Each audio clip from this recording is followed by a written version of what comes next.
This chapter 10, is the last time that actually in human history, not just the Bible, but in human history, that all of the people of the world are listed together in a family-type arrangement.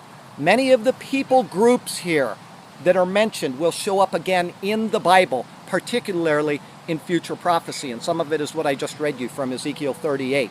So understanding who these people are and where they migrated to can help us to understand what is happening in human history, in prophecy, and in these future battles. Without this knowledge, the events of the world today seem unpredictable and they may seem frightening to us. But knowing who these people are and who they became allows us to see that God is in complete control of everything, including our present trying times and the future which we are rushing headlong into. So I hope that you will allow me to take just a couple of minutes, and I would like to read you Martin Luther's thoughts on this chapter 10 of Genesis.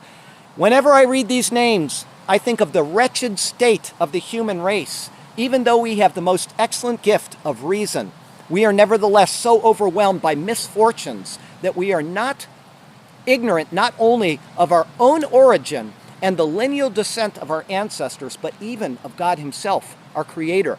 Look into the historical accounts of all nations. If it were not for Moses alone, what would you know about the origin of man?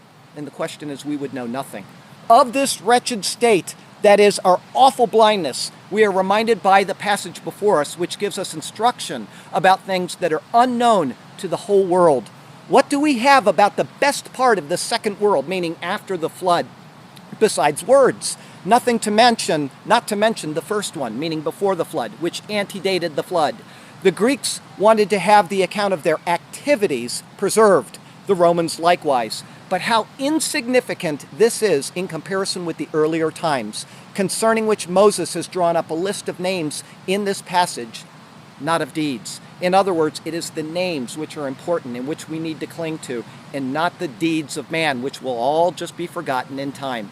Hence, one must consider this chapter of Genesis in a mirror, to discern what we human beings are, namely creatures so marred by sin that we have no knowledge of our own origin, not even of God himself, our Creator, unless the Word of God reveals these sparks of divine light to us from afar.